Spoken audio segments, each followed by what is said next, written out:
So you've already seen an example of the skewer in the last problem of the forks section. Pins and skewers are both versions of an X-ray attack, where the attacker has two defenders piled up in its line of fire. A skewer is more forcing because the more valuable piece is attacked first, and when it moves, the less valuable piece can be captured. For example, take a look at this position. Here, white can play rook h8 check, and when the black king moves to g7, f7, or e7, rook takes a8 wins the queen. This is a decisive skewer. A pin, in contrast, is when the less valuable piece is attacked first, but is pinned to its square because if it moves, the more valuable piece would fall. For example here, the black knight is pinned and can't move, because then the king would come under attack, so black is paralyzed and will lose the knight. It's important to realize that only bishops, rooks, and queens can pin or skewer, because they are the only long-distance operators. Let's start off working on some skewers. It's black to move here. Find the skewer.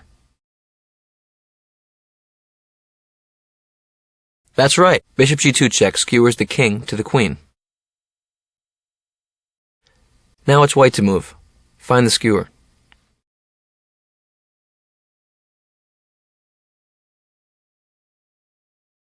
Very good. Here white can play rook e3.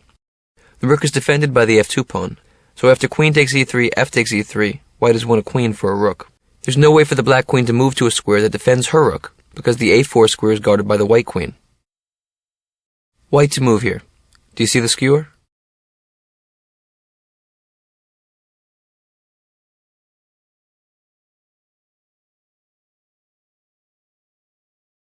Very good. Queen h6 check. Here you can really see the power of combining the queen's diagonal and horizontal powers.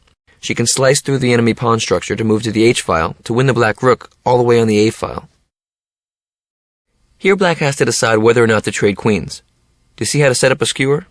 Usually in chess games our opponents don't just serve us up positions where we can use tactics to beat them. We have to prepare them. Take a look. Black to move.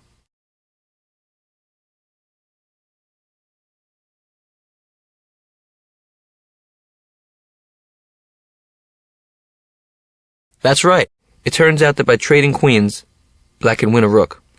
After queen takes f5 check, king takes f5, rook f8 check wins a rook.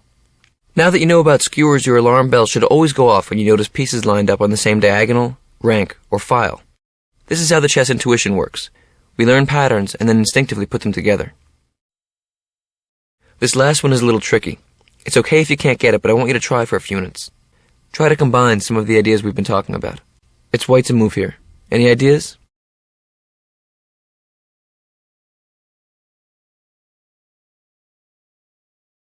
Well done. Knight e5 check. A great move. You see, white sacrifices with a fork to set up a skewer.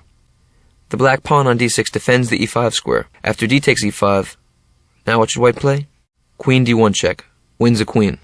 You see, if we learn these patterns, forks, skewers, and others, in time our intuition will tell us how to combine them.